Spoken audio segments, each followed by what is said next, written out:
오늘 우리 함께 나눌 말씀은요, 우리 누가복음 이어서 계속 바라보도록 하겠습니다. 성경에서 뭐 대단한 어떤 교훈이라든지 진리를 발견하는 것이 아니고요, 이미 알고 있는 것들에 대해서 좀 더 확신을 가지고 또 방향성을 가지고 내용을 봤으면 좋을 것 같습니다. 그 두 가지가 붓을 드는 일과 또 자세히 살피는 일이라고 말씀드렸습니다. 붓을 든다는 것은 성도들이 예수님을 자기의 방식으로 전하는 모습이라고 그랬습니다. 근데 그 전하는 모습이 오늘날 우리 그리스도인의 모습으로 바꿔서 해석하자면 그것은 하나님께 나아가는 것이고 이웃에게 사랑을 전달하는 것입니다. 실제적으로 붓을 든다는 것은 사랑을 전달하는 것입니다.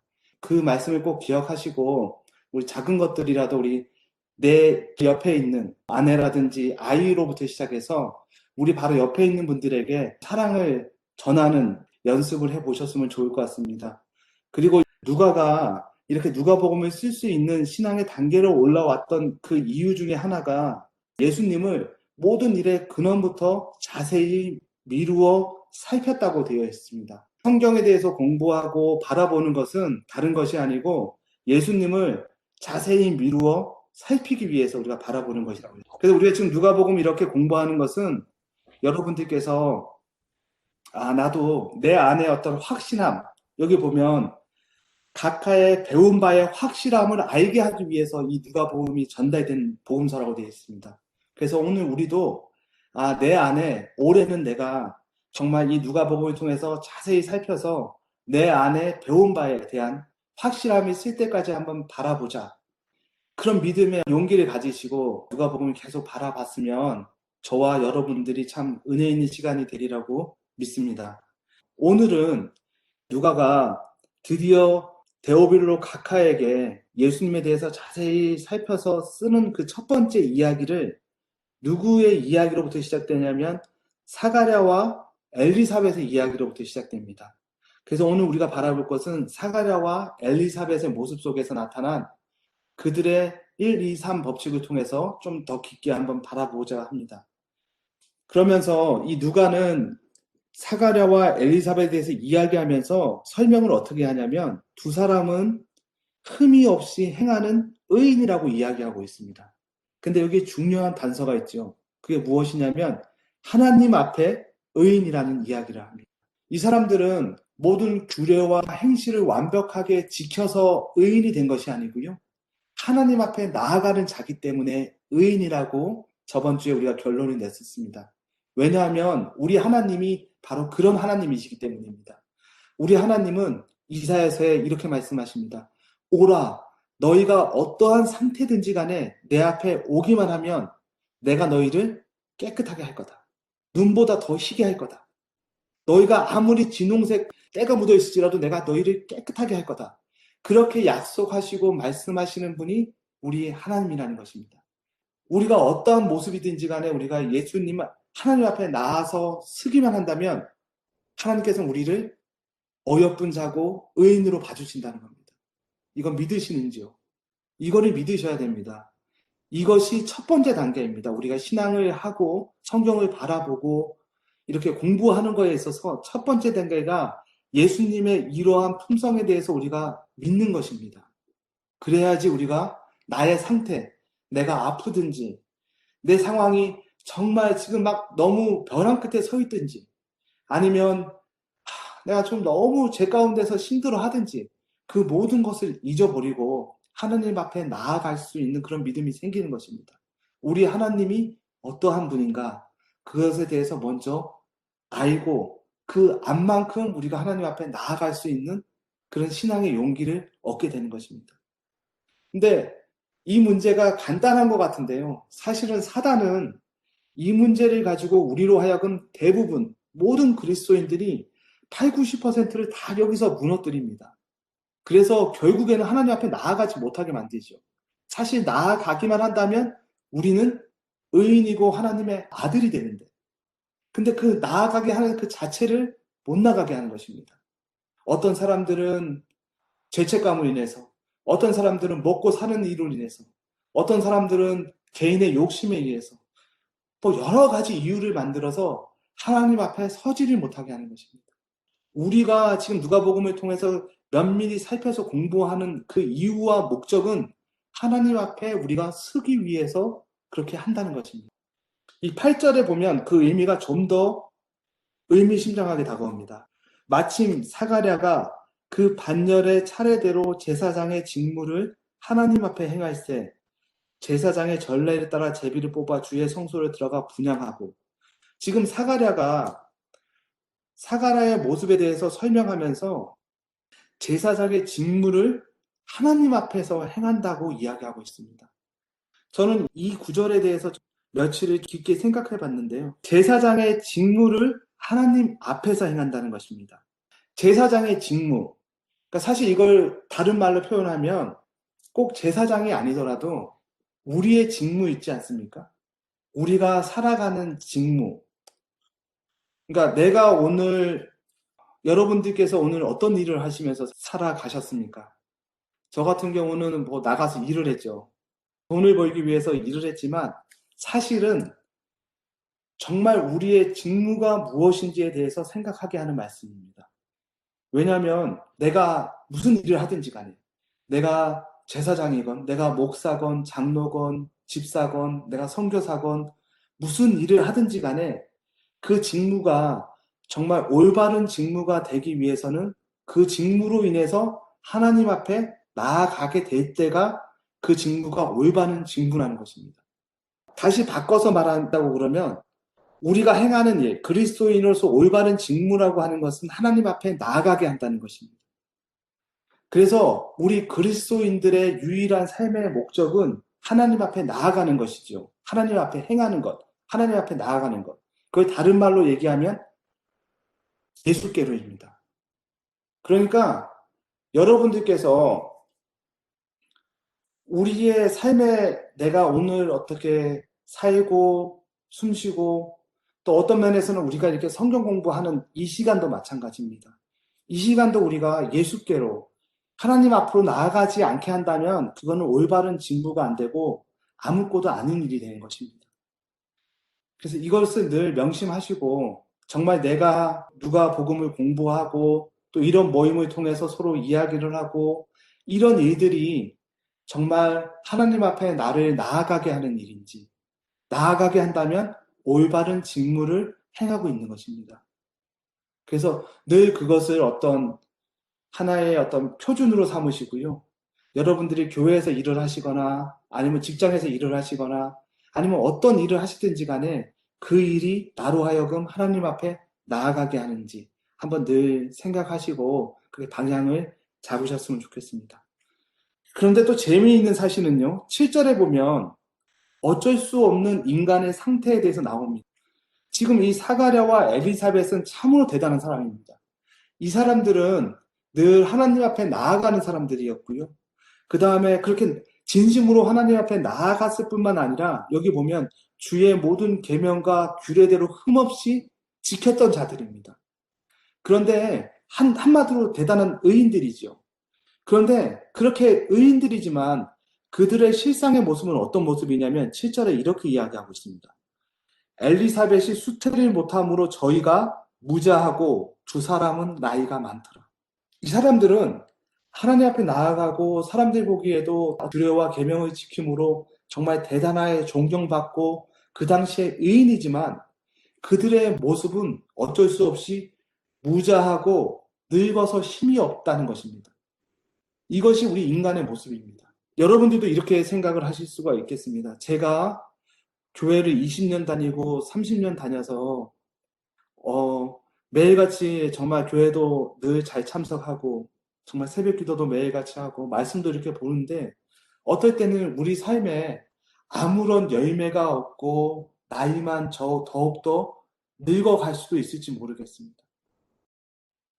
그런데 말입니다. 오늘 우리가 이 누가복음 이 말씀에 대해서 조금 더 이해하고 123 법칙을 통해서 이 사람들 지금 사가랴와 엘리사벳이 어떻게 예수님을 통해서 그 인생이 180도 바뀌는지에 대해서 우리가 오늘 공부하고 그 비밀에 대해서 안다고 그러면 정말 여기 계신 지금 모여 계신 저를 포함한 어떤 분들도 정말 우리 삶에 어떤 대반전을 일으킬 수 있는 그런 분이 우리 예수님인 걸 우리 깨닫게 될 것입니다. 내가 매일같이 하나님께 나아가고 하나님의 직무를 행할지라도 겉모습은 정말 무자하고 늙은 자일 수도 있습니다. 거기에 너무 스트레스를 받지 마시고요. 거기에 너무 이렇게 주눅들지 마시고요. 그것으로 인해서 사단의 게임에 너무 들어가지 마십시오. 내가 하나님을 이렇게 정말 헌신점 믿고 내 진심으로 믿는데 내 일이 점점 다른 방향으로 갈 수도 있습니다. 내가 하나님을 정말 진심으로 믿고 이렇게 하는데 정말 내 삶 속에 열매가 없는 삶일 수도 있습니다. 우리가 그런 일들 많이 경험하지 않습니까? 어떤 교회에 정말 신실하신 분인데 갑자기 돌아가신다거나 아니면 갑자기 어떤 큰 교통사고로 우리도 알 수 없는 그런 어려움에 처한다든지 그런 일이 비일비재하게 일어납니다. 그런 일이 왜 일어나냐면 지금 이 사가랴와 엘리사벳이 이렇게 의인이지만 그들의 삶 속에 무자하고 정말 늙어가는 그런 삶이 될 수뿐이 없는 이유는 이 세상은 죄 가운데 있는 세상이라는 것입니다. 그리고 이 세상은 사단이 지배하고 있는 세상이라는 것입니다. 그러니까 내가 정말 하나님을 믿는다고 해서 정말 내 모든 것이 막 그렇게 팍팍팍팍 풀리고 정말 원하는 대로 다 되지 않을 수 있습니다. 왜냐하면 이 세상은 사단이 갖고 노니까요. 그렇지만 말입니다. 그렇지만 우리 하나님은 그거보다 훨씬 더 능하시고 강하신 하나님이십니다. 오늘 우리가 그 모습에 대해서 한번 살펴보겠습니다. 여기 보시면 11절에 주의 사자가 저에게 나타나 향단 우편에 선지. 지금 사가랴가 매일같이 그 직무를 하나님 앞에 충실히 행하고 있을 때 매일같이 그 일이 반복되었겠지요. 그가 한평생 그렇게 반복되어 있겠지요. 근데 그런 일들이 반복되고 있는 어느 날 불현듯이 주의 사자가 향단 앞에 나타나는 일이 생긴 것입니다. 우리가 앞으로 이 누가복음을 쭉 공부하다 보면 이런 일들을 경험한 사람들이 아주 많습니다. 예를 들어서 우물가로 나왔던 그 여인, 막달라 마리아, 아니면 베데스다인, 아니면 삭개오. 그들의 삶이 정말로 무자하고 늙고 희망 없는 삶이었는데 어느 날 갑자기 그들 삶 속에 갑자기 예수님이 등장하는 것입니다. 그리고 그들의 모습이 180도 이렇게 바뀌게 되는 것이죠. 그러니까 우리가 지금 누가복음을 통해서 궁극적으로 알아야 될 것은 지금 우리가 공부하는 이유가 왜 이것을 공부합니까? 뭐 이거 공부해갖고 뭐 대단하게 뭐 나오는 거지 그런 게 없지 않습니까? 우리가 지금 누가복음을 통해서 공부하는 이유는 내 삶이 우물가로 나왔던 그 여인처럼 한번 180도 바뀌고 싶은 거예요. 예수님 안에서. 내 삶이 막달라 마리아처럼 예수님께 완전히 몰입하고 싶은 거예요. 내 삶이 어떤 삭개오처럼 정말 이제는 뭐 세상적인 욕심으로 살아가는 것이 아니고 예수님 때문에 살아가는 삶으로 한번 바뀌고 싶어서 여러분들이 지금 오늘 저와 함께 누가복음을 바라보는 게 아니겠습니까? 그러니까 그 포커스를 꼭 거기다 맞추십시오. 그 사람들의 삶이 어떻게 해서 바뀌게 됐는지, 도대체 그 사람들의 삶 속에는 왜 예수님이 나타났고 내 삶 속에는 왜 예수님이 나타나지 않는가? 그 사람들의 마음 상태가 어떻길래 예수님께서 찾아오셨는가? 이 누가복음은 답부터 말씀드리면, 결론부터 말씀드리면 누가복음에 나오는 여러 장면들에 나오는 그 사람들의 삶 속에는 늘 예수님께서 찾아오십니다. 사실 우리 삶이 바뀔 수 있는 것도 우리가 매일의 어떤 직무를 충실히 하나님 앞에 행할 때 어느 날 하나님이 우리 삶 속에 찾아오시게 된다면 우리도 그런 하나님을 만나고 그렇게 바뀌는 것입니다. 생각해 보십시오. 무엇이 그들로 하여금 예수님께서 찾아오는 사람이 되게 했을까요? 그게 핵심 키포인트입니다. 무엇이 예수님으로 하여금 그들의 삶에 찾아오게 했는가. 그래서 앞으로 나오는 여러 장면들에 나오는 그 사람들의 무엇이 예수님으로 찾아오게 했는가. 결론부터 말씀드리면 그 사람들 마음속에 있는 예수님에 대한 갈급한 심령, 가난한 심령이 예수님을 부르는 열쇠였습니다. 지금 사가랴와 이 엘리사벳도 그들이 비록 늙고 무자였지만 여기 보면 이렇게 되어 있어요. 너의 소원하는 것을 들었느니라. 네가 간구함이 들린지라. 그러니까 이들은 늘 하나님께 간구하고 갈망하고 어떤 가난한 심령 속에 살아가는 사람이었던 것입니다. 이게 사실은 키포인트입니다. 그래서 오늘 여기 모이신 분들도 저는 그런 마음이라고 생각합니다. 오늘 그런 마음이 없었다면 이 시간에 지금 여기 안 모였었겠지요. 이 시간에 뭐 드라마라든지 세상적인 즐거움을 찾으셨겠지요. 오늘 이 자리에서 이렇게 모여서 이렇게 함께 누가복음에 나오는 예수님의 말씀을 같이 본다는 것은 우리 안에 그런 심령이 있다는 것입니다. 갈급하는 심령, 가난한 심령, 예수님을 찾는 심령. 그 심령이 여러분들로 하여금 예수님을 결국은 만나게 하는 열쇠고 포인트입니다. 그래서 그것을 놓지 마시고 그 심령을 계속 마음속에 성령의 음성에 따라서 계속 그 마음을 키우십시오. 그러면 그런 마음속에 언젠가는 향단 우편의 주의 천사가 선 것처럼 예수님께서 우리 삶 속으로 찾아오시리라 믿습니다. 정말 믿습니다. 그런 일이 일어날 것입니다. 여기 보시면 그 다음에 여기서 우리가 또 한 가지 깊게 생각해야 될 것은요. 향단 우편에 섰다는 것입니다. 오늘날 우리 한국 사람들만 알고 있는 어떤 특별한 감정들 있지 않습니까? 예를 들어서 뭐 비 오는 날, 비가 막 내리는 날은 뭐가 먹고 싶으세요, 여러분? 저는 비 오는 날에는 빈대떡, 뭐 부침개 이런 게 땡기지 않습니까? 그러니까 한국 사람들만 갖고 있는 어떤 고유한 좀 문화적인 어떤 그런 특색이 있지 않습니까? 그 당시에 이 유대인들도 마찬가지였던 것 같아요. 어떤 오른쪽, 그러니까 왼쪽, 오른쪽 하면 이 오른쪽은 어떤 특별한 곳, 어떤 거룩한 곳, 예수님이 계시는 곳, 하나님이 일하시는 곳, 어떤 그런 것을 나타낸 것 같고요. 이 왼쪽은 사단편, 어떤 죄 가운데 있는 것, 그런 것을 나타낸 것 같습니다. 왜냐하면 우리가 성경에 대해서 조금만 찾아보면요. 여러 가지 말들이 있습니다. 예를 들어서 뭐 전도서 10장 2절에 보면은 지혜자의 마음은 오른쪽에 있고 우매자의 마음은 왼쪽에 있느니라. 시편 16편 8절에 보면 내가 여호와를 항상 내 앞에 모심이요 그가 나의 오른쪽에 계심으로 내가 흔들리지 아니하나이다. 시편 121편 5절에 여호와께서 내 오른쪽에 그늘이 되시나니. 그러니까 이 문화적인 우리는 잘 알지 못하지만 이 유대인들에게는 이 오른쪽 하면 하나님이 계시는 곳이고 하나님이 일하시는 곳, 어떤 특별한 장소를 나타냈던 것 같아요. 그래서 여기에 보면 향단 우편이라는 표현을 굳이 집어넣는 것입니다. 근데 이 말씀에 대해서 우리가 좀 더 신앙적으로 깊이 묵상을 해보면요. 어떤 결론에 도달하게 되냐면 우리가 도달해야 될 곳이 제가 처음에 우리의 목적이 하나님 앞에 서는 것이고 우리가 이렇게 공부하는 것이 하나님께 나아가는 것, 그러니까 예수께로 가는 것, 그것이 우리의 궁극적인 삶의 목적이고 신앙의 목적이고 이유라고 말씀을 드렸습니다. 그러니까 그 예수께로 가는 그 구체적인 그곳이 하나님의 오른쪽, 예수님이 계시는 특별한 장소가 있다는 것입니다. 그러니까 왼쪽에 있으면 오른쪽에 있듯이 특별한 장소가 있다는 거예요. 이것이 우리가 신앙생활할 때 꼭 머릿속에 꼭 간직해야 될 하나의 큰 개념입니다. 우리는 자주자주 사단이 우리를 어떻게 속이냐면요. 내가 이렇게 매주 누가복음에 대해서 공부를 하고 이런 모임에 참석을 하고 성경을 보고 이렇게 하면 내 삶의 모습이 자꾸 성화돼가지고 내가 좀 더 거룩해지고 내 모습이 좀 더 어떤 영화롭게 변하고 말입니다. 좀 그렇게 막 그렇게 바뀐다고 사단은 우리에게 자꾸 이상한 그런 생각들을 집어넣습니다. 그래서 우리 교인들이 갖고 있는 잘못된 생각 중에 하나 그런 게 있지 않습니까? 어떤 목사님의 모습, 장로님의 모습이 딱 정해져 있지 않습니까? 어떤 막 이렇게 막 이상한 말을 하시면 안 되고 밥을 드실 때는 어떻게 드셔야 되고 그 다음에 특별히 뭐 음식은 어떻게 드셔야 되고 그게 지금 제가 좋고 나쁘고를 지금 말씀드리는 것이 아닙니다.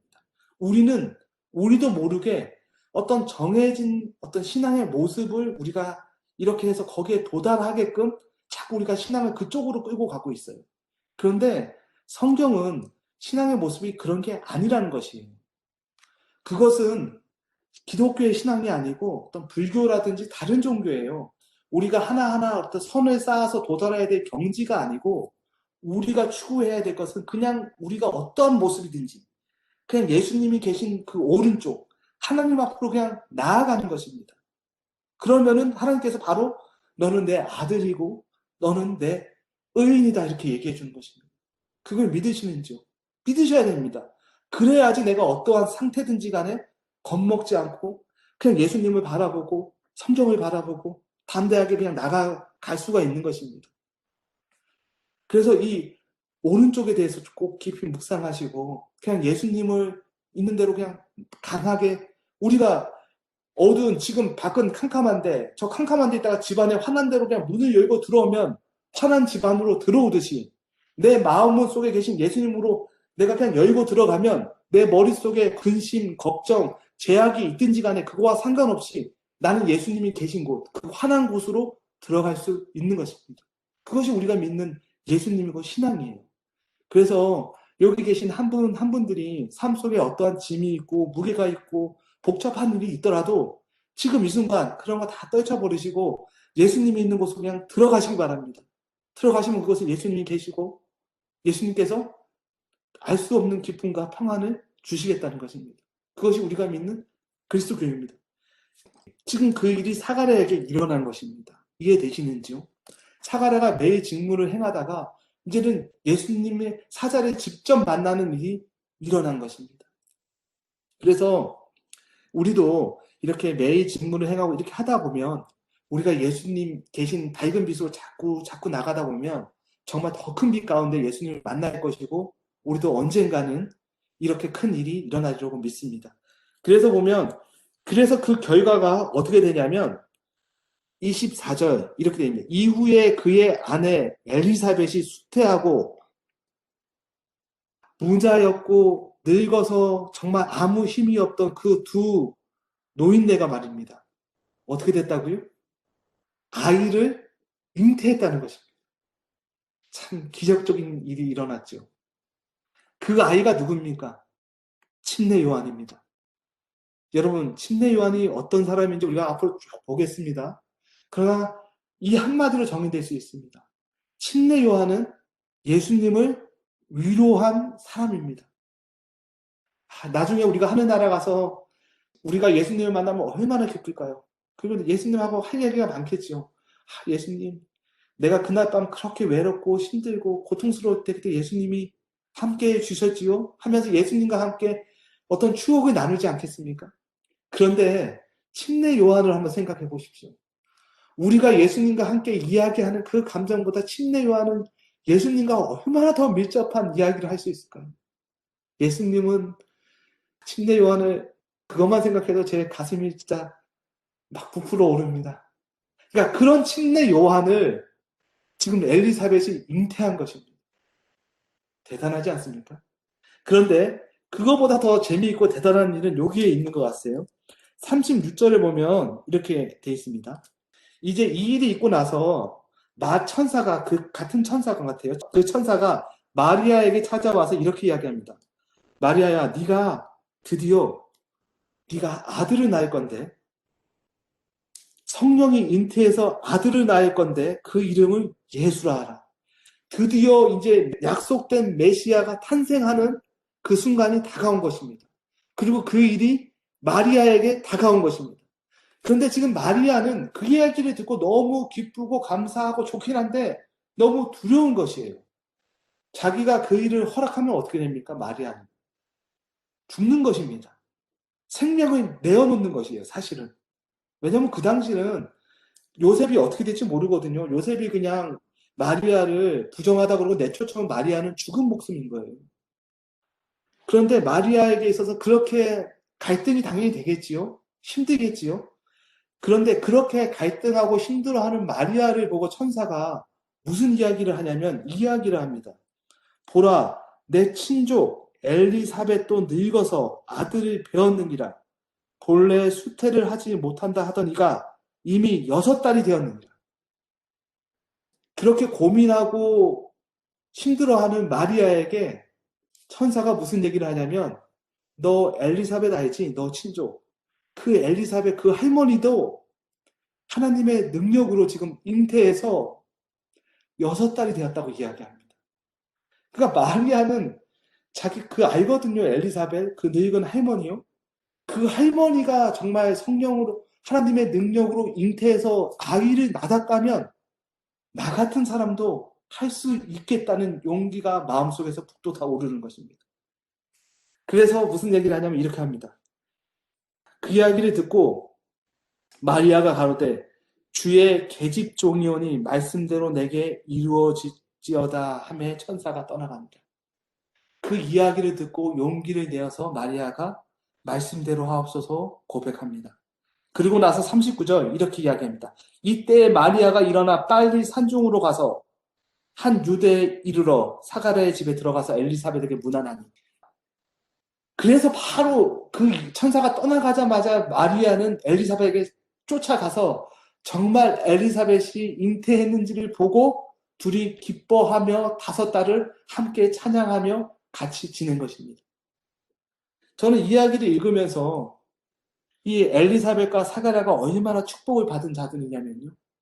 그들이 이제 늙어서 무자하고 정말로 이제는 우리가 하나님을 이렇게 잘 믿었고 정말 우리가 열심히 생활했지만 우리 삶 속에서는 우리 생애에서는 그렇게 특별한 일이 일어나지 않는 것 같습니다. 라고 어떤 면에서는 그리고 이제 점점 죽을 날만 기다리는 사람이었을지도 모르겠습니다. 그러나 그들 마음속에서는 갈구하는 마음이 있었고요. 갈급하는 마음이 있었습니다. 그 마음을 하나님께서 보시고 천사가 그들에게 나타나고 그들이 기적을 체험한 것입니다. 그러니까 우리가 여기서 오늘 말씀 듣는 우리 많은 분들이 내 나이가 어떻든지 간에 내가 처한 환경이 어떻든지 간에 갈급함과 그 가난한 심령을 예수님께서 아시고 우리 삶 속에 개입하신다는 것입니다. 그걸 믿으십시오. 그리고 나서 그렇게 이루어진 그렇게 180도 바뀐 이 엘리사벳의 어떤 삶의 영광이 얼마나 대단하냐면요. 엘리사벳은 그가 잘 모르지만 마리아로 하여금 예수님을 잉태하게끔 그 길을 예비한 사람이 되었습니다. 대단하지요? 하늘나라 가서 이 엘리사벳이 그 사실에 대해서 좀 더 깊이 알게 된다면 얼마나 감사하고 기쁨이 넘치겠습니까? 그러니까 우리가 우리의 삶이 이렇게 바뀔 수 있다는 것입니다. 그것을 믿고요. 그런 의미에서 바라보면 우리는 어떤 분들도 지금 늦지 않았습니다. 우리 삶이 앞으로 남은 삶 속에서 하나님께서 우리 삶을 어떻게 180도 바꿔주실지는 아무도 모릅니다. 그런 마음을 가지시고 오늘도 갈급하는 심령과 상한 심령과 그 가난한 심령으로 예수께로 나아가신다면 거기에 예수님께서 우리 삶을 찾아오실 것이고 우리를 이렇게 바꿔주시리라 믿습니다.